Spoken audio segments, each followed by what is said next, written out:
Bismillah ar-Rahman ar-Rahim. In Surah Nisa verse 60, Allah says, Alam tara ila allazina yaz'umuna annahum amanu bima unzila ilayka wa ma unzila min qablika yuriduna an yatahakamu ila at-taghuti wa qad umiru an yakfuru bihi wa yuridu ash-shaytanu an yudillahum dalalan ba'ida.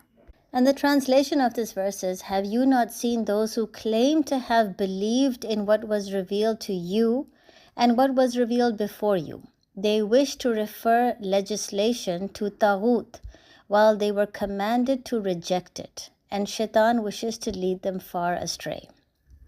Now, in the previous episode, we introduced the term Taghut and how it is important to walk firmly on the path of Islam if we truly want Allah to be our wali.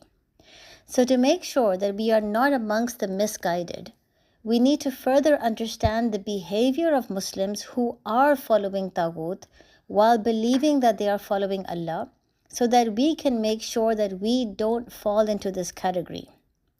This verse was revealed in Medina, and it targets the hypocrites who were a group of people calling themselves Muslims, associating themselves with Muslims, claiming that they only worship the one true God, but Allah is telling them that they are not on the path of Islam.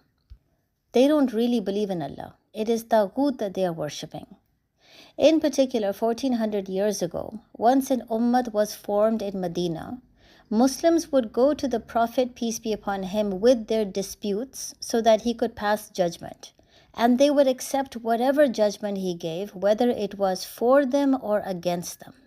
However, the hypocrites or the munafiqeen, they had an issue with this. They would refuse to go to the Prophet Muhammad, peace be upon him, to resolve their disputes, particularly if they knew that they had been unfair and they feared that a judgment would be passed against them.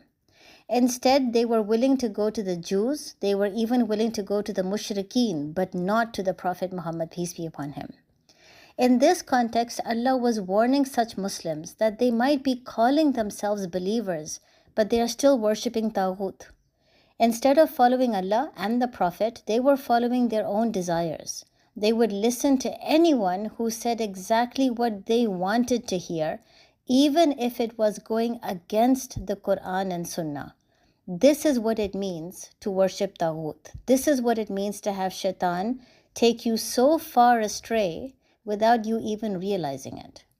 In particular, a very interesting incident took place in Medina, which is believed to have caused the revelation of this verse. A hypocrite had a dispute with a Jew. Now, to resolve it, the Jew said that they should go to the Prophet Muhammad, peace be upon him, because the Jew knew that he was correct, that he was on the path of right. The hypocrite clearly wasn't interested because he knew that he was wrong and that a judgment would be passed against him. But eventually they both went to the Prophet Muhammad, peace be upon him, and he did pass a judgment in favor of the Jew. Now, feeling frustrated, the Muslim told the Jew that he doesn't agree with the Prophet's judgment, and instead he took the Jew to Hazrat Umar.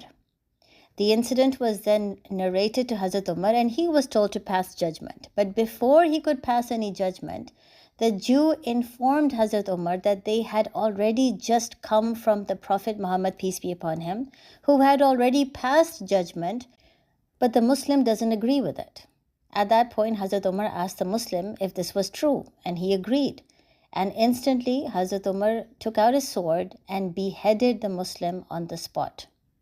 Now, the relatives of that Muslim, they were devastated. They came running to the Prophet Muhammad, peace be upon him, to complain about Hazrat Umar. And it's believed that at this point, this verse of Surah Nisa was revealed to justify the act of Hazrat Umar. Therefore, a Muslim who goes against the Quran or the Prophet is worshipping Taghut and spreading fasad. Now imagine for a second where me and you stand when we say that we will not pray 5 times a day, we will not study Quran, we will not fast, we will not follow Allah's commands because we don't need to. Allah lives in our hearts and that's enough. No one has the right to judge me. We love to only follow those people who present a version of Islam that we like, that's easy to follow. We love to find loopholes. When multiple verses in the Quran tell us to struggle in the cause of Allah, we choose to follow that one person who tells us, you know what, keep Islam easy. There's no need to struggle. When verses of the Quran tell us to keep away from zina, that boys and girls cannot be friends, we choose to follow those few people who tell us that Islam is too backward. There is no harm in being friends. At that stage, we are no different than the munafiqeen in Medina. But then the question is, how will I know if I'm worshipping Allah or if I'm worshipping Taghut, if I'm a mu'min or if I'm a munafiq? Just ask your heart. How do you behave when someone tells you that you are involved in haram?